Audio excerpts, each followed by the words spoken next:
বিখ্যাত সাহাবী হযরত সাদ ইবনে আবি ওয়াক্কাস রাদিয়াল্লাহু তাআলা আনহু একবার সাংঘাতিকভাবে অসুস্থ হয়ে পড়লেন। রাসূল সাল্লাল্লাহু আলাইহি ওয়াসাল্লাম তাকে দেখতে গিয়ে বুকের উপর হাত রাখলেন এবং বললেন, তুমি তো হৃদরোগে আক্রান্ত, এক কাজ করো, হারিস ইবনে কালদার কাছে যাও, সে তো চিকিৎসক, তাকে বলো 7টা আজোয়া খেজুর বিচি সহ চূর্ণ করে যেন তোমাকে খাইয়ে দেয়। নবীজির হাদিস ঘাটলে এমন অসংখ্য চিকিৎসা পরামর্শ পাওয়া যায় আধুনিক চিকিৎসা বিজ্ঞানও যেগুলোর সঙ্গে ঐকমত্য পোষণ করেছে।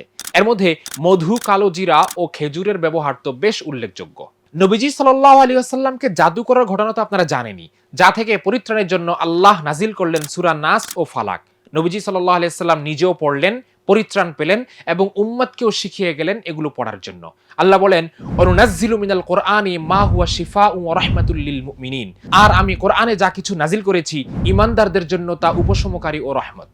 গবেষণা বলছে কোরআনে প্রায় শতাধিক আয়াত আছে যা চিকিৎসা পরামর্শের দিকে ইঙ্গিত করে। এজন্য ইমাম ইবনুল কাইয়্যুম আল জাওজি রাহিমাহুল্লাহ তার গবেষণার আলোকে বলে গেছেন, কোরআন যাকে সুস্থ করতে পারে না, পৃথিবীর কোনো কিছুই তাকে সুস্থ করতে পারবে না। শুধু এটুকু বলেই তিনি ক্ষান্ত হননি, বরং তিনি লিখে গেছেন পৃথিবী বিখ্যাত কিতাব আত-তিব্বুন নববী। কোরআন ও হাদিস থেকে শারীরিক ও আত্মিক চিকিৎসার যত পথ্য আছে তার সব তিনি হাজির করেছেন এই বইটিতে।